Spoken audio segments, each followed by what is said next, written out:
د افغانستان امنیتي او دفاعي ځواکونو په دې 10 کالو کې خپل ځان نه ډېر قربانیانې ورکړي دي او دغه ورځ ورته ډېره مهمه ده. ولې تنها یوه ورځ نه، ولې ولس نه زموږ توقع ده چې هره ورځ د خپل په دعاو کې خپل په فکر کې وساتي، ځکه چې شپه او ورځې د قرباني ورکوي. ښه، د سرباز ورځ لمانځل کېږي. فکر کوئ څومره په دغه 10 کلونو کې چې تاسو په دې موده کې د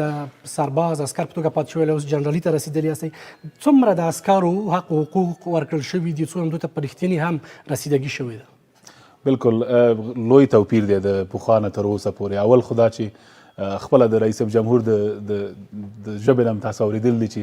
امنیتي او دفاعي ځواکونه وایي چې تاج سرم است، نو د ده نه بل لوړ توقع نه کېږي. ولې بیا هم په کته سطوحو کې کمی شته، ولې زه امیدواره یم چې په دې رهبري چې لرو په امنیتي او دفاعي ځواکونو کې دغې کمښت ته باید توجه وشي او کېږي انشاءالله. یو موده د ارشد معین په توګه مو دنده ترسره کړې او اوس د ملي تصدۍ مشر یاستئ. کومو کې خوشحاله وئ؟ ارشد معین چې وئ خوشحاله وئ که اوس خوشحاله؟ حقیقت یو مې وخت موږ په زه خاصو قطاعاتو کې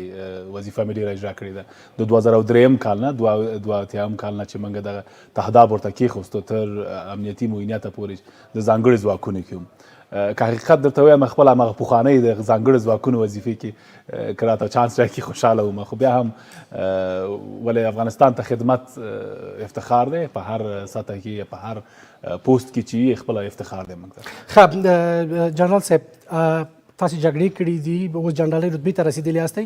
فکر کوئ که دا شیبه بیرته د وادي عسکر په توګه باندې دنده پیل کړئ، څومره جنرالۍ ته رسېدل سخته کار بولئ؟ ستونزه په افغانستان کې دا ده چې موږ دغه نوی د فعلي اردو او پولیس او ملي امنیت دا سیستم نوی جوړ شو. یعنی موږ ډېر زر رشد وکړو. په حقیقت کې زما ځکه ما اکاډمي په بهر کې ولوستله، زما همزولي زما همصنفیان فعلا هم ډګرمني ډګروالۍ ته رسېدلي دي، ولې زه هغې نه یو دوه رتبې مخته تللی یم. علت یې دا و ځکه موږ نظام افغانستان ملي ځواکونو ضرورت و چې باید زر رشد وکړو، خپل وطن نه باید دفاع وکړو، موږ رشد وکړو. نو تنها رسېدل زما په نظر جنرالۍ ته یا لوړ پوستونو ته یعنی بدبختانه ته ویم خوشبختانه په واسطه او په دې شیانو باندې نه باید تمرکز وشي، ډېر باید په خپل ظرفیت او مسلکیتوب باندې تمرکز وشي. په کټه سطح قمندانانو باندې باید ډېر توجه وشي، ځکه هماغوی دي چې رهبري د جنګ مخ ته وړي. که ښه رهبري د جنګ موږ مخ ته وړو، تلفات نه لرو، توجه کېږي خپل مادون ته، فرار نه لرو. که ښه رهبري زموږ ډېر جلب و جذب موږ ته ډېرېږي. اوس تاسو عامه تصدي ګورئ، موږ روزمره حد اقل 500 کس موږ ته مراجعه کوي د ورځې. څو ورځې مخکې 2000 کس راغلي زموږ د محافظت عامې د جلب و جذب هغه مخ ته، چې زه بیخي تعجب مې وکړو. اول خو ما ویل دا خو یو تهدید دی، خدای نخواسته کوم دغه ونه شي. ولې دا یو افتخار ځای دی، ځکه چې کله چې توجه خپل مادون ته وکړي، حق یې ورکړي، ښه رهبري ښه مدیریت وکړي، هغه ستا دپاره ځان قربانوي. په حقیقت کې هغه عسکر صحیح د وطن او ولس ورته مهم دی، ولې خپل قمندان ګوري، دا زما امیر قمندان ماته څومره توجه کوي، زما حقوق راکوي که ورځي فساد کوي. یعنی زموږ سربازان دې ته ګوري. صحیح جنرال صاحب، د اوسني وضعیت کې د افغانستان د ځواکونو سطح یا ظرفیت توانایي څنګه ارزوئ؟ او بله مسله دا چې تېرو 10 کلونو کې هغه څه دي چې نه دي شوي چې باید وروسته له دې وشي؟ فعلا ډېر ښه وضعیت لرو. زموږ ځانګړي ځواکونه د ملي امنیت دلته ځوانان دي، د ملي اردو د خاص قطاعاتو د پولیسو، تاسو ته واضح ده چې ښه ظرفیت دی. په منطقه کې داسې ظرفیت نشته. په سطح د تکتیکي البته یو قوت دی چې ښه تجهیزات لري، ښه مدیریت لري د جنګ، ښه قمندانان لري په ټیټو سطحو کې، او ښه امکانات لري، تجربه لري. په دا 10 کال کې دغه قواو د ځانګړو ځواکونو د نورو متحده ایالاتو د قواو سره، د بریتانیې، د کاناډا، د ناروې، هغه کس چې اسامه بن لادن پسې لاړ، نیوي سیلز چې وایي، هغې سره موږ کلونه زموږ مشاوریت او استادانو زموږ بنا زموږ یو ډېر ښه ظرفیت وجود لري چې موږ کولی شو هر هدف د دشمن په افغانستان کې یا بهر کې کولی شو د شپې یا د ورځې هغه د منځه ویوړو. هغه څه چې نه دي شوي، دنیا مخ په تغییر ده. زه یو بهرني سفر ته تللی یم، څو فابریکو د تکنالوژي او د اسلحو فابریکې مې وکتلې. هغه دا ده چې موږ باید خپله خودکفا شو، موږ خپل باید بعضې شیان دي چې ضرور نه دی ډېر مغلق ټکنالوژي نه ده چې کولی شو خپله تولید کړو مثلا مهمات دي یا نور البسه ده یا نور شیان چې باید خود کفا شو یو بل دا چې د ټکنالوژي نه کار واخلو لکه د ډرونز نه باید کار واخلو د نورو ټکنالوژي نه باید کار واخلو ځکه چې موږ پوهیږو زموږ ګاونډیان زموږ حتی دشمنان هم د دې نه کوشش کوي بنان د تکتیکي جنګ نه باید لږ زره ټکنالوژي چې مو سره استفاده وشي بیا دواړه په یم زمان به کولی شو موږ ښه ضربه واورو. تاسو د جګړې په ډګر کې تجربه ډېره لرئ د عسکر د سرباز بې شکه چې انګیزه لري دوی په انګیزې باندې جنګیږي دا چې مورال نور هم لوړ شي د جګړې په ډګر کې توانایانې څه کول پکار دي؟ ما مخکې مې یادونه کړې ښه قمندانان ښه مدیریت کولی شي دوی ته انګیزه ورکړي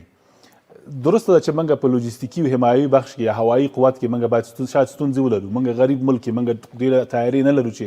همزمان څو ولایاتو کې که جنګ یا حمایت د هوایي ضرورت یې موږ ورته کومک وکړو ولې ښه قمندان ښه امر کولی شي په هر نقطې د افغانستان کې چې په هر نوع سختو شرایطو کې هغې مدیریت کړي او پرسونل لري ته انګیزه ورکړي ځکه توقع د یو قمندان نه دا ده چې خپل مادون ته باید انګیزه ورکړي او هغه تا پسې باید شي او ته باید هغه هدف مقصد مطلوب ته باید ورسوي. د جګړې په ډګر کې جنرال صاحب ډېر جنګېدلي یاستئ بې له شکه هم بدې خاطرې دي جنګ په ټوله کې بدرنګ دی د جګړې نه په دغه مودې کې چې عسکر یاستئ جګړو ته تللي یاستئ موږ لیدلو چې په هغه وخت کې ستر معین وی د جګړو ډګر ته به تلئ خاطرې مو څه دي ښه خاطره بده خاطره د جګړې نه؟ خاطرې خو ډېرې دي نه پوهېږم چې ښه او بد ورته څه رقم باید تفکیک وکړو ولې ښې خاطرې دا دی چې سره د دې چې موږ دومره کمښت لرو ستونزې زموږ وي ولې زموږ افغانان ځوانان جوانای ما هنوز هم حاضر هستند که بیاین در صفوف نیروهای امنیتی با وجود همه قدر مشکلاتی که هست معاش کم وجود داره هنوز هم ببینین حاضر هستن قربانی میتن در سخت‌ترین جنگ ها داخل میشن به علیه دشمن از بین میبرن یا قربانی میتن. خاطرات بدی است که قدردانی به سطوح مختلف نمیشه اگر میشم ولی درک نمیکنه که چی نباید باید قدردانی کرد حقوقشان داده نمیشه و یا تقاریرهای بیجا میشه یا کسی که چندین سال تجربه اگر مدیریت است اگر جنگ است اگر در بخش اداری اگر در بخش تحقیقات ما جوانای داریم افسرای داریم در پلیس ملی و در اردوی ملی که در رشته خود واقعا ظرفیت بلند دارن ولی بازم ببینید خلاف مسلک تعیین میشن دکتر به جای پیلوت و پیلوت به جای دکتر به این قسمت در سطوح مختلف چیز دیده میشه که مرا بسیار رنج میده ډیر ترخه خاطرات دینه د مخنیوي لپاره جنرال صاحب څه کول پکار فکر کوي هغه بیت مخکنی ستاسو خبرې تر شو مدیریت مهمه ده کنه فکر کوي اراده مې اوس مهمه ده زه فکر کوم دواړه مهم دي ولې زه مخ په بیا مهم منګه د یو قوي ډیټابیس درته وایم یا یو بیکګراوند د ټولو منسوبینو د سوابقو نه لرو چې احمد په کوم رشته کې تجربه ډیره ښه لري یا محمود په کوم رشته کې ښه تجربه لري دا باید جوړ شي دا باید ولرو دی پوه شي چې څوک چیرته معاصر دی بعد د هغې نه بیا کولی شو هغې نه ښه استفاده وکړو د ټولو منصبدارانو هره سطح کې چې ما به یو وخت زه چې قمندان د مفرزي د قطعي قمندان او ما لکه د فوټبال نفري غوندې هغه سکور کارډونه جب کې لرل ټول صاحب منصبان به مې جب کې راوي به مې هغه کلیبند به مې تړلی چې احمد دا ولد مثبت چی دی منفي چی دی او چا چې به ښه اجراات وکړل هغه به مې زر عاجل به مې د دې جب نه مې خپل راویستل د دې نه زر به مې ترنشته کړل بیا څو میاشتې پس ته چې به مې غوښتل ارزیابي وکړم څوک څومره ظرفیت لري هماغه کارت به مې ورته راویستو کارت شاته به یې که سور کارت و که زیړ هر څه به مې شته کړي راسره به په مارکر قلم سره نو دا ډېر یو ساده طریقه ده ولی همداسې باید موږ وشو کولی د ټولو صاحب منصبانو په هره سطح کې چې دي د هغې ظرفیتونه موږ باید وشو کولی ځان سره ریکارډ ولرو څوک چیرته معاصر دی. صحیح جنرال صاحب د افغان جنرال په صفت باندې د یو افغان پوځي د یو افغان عسکر ژوند نه مو تعریف څه دی؟ زه فکر کوم دومره توپیر نه لري د عادي ولس ژوند نه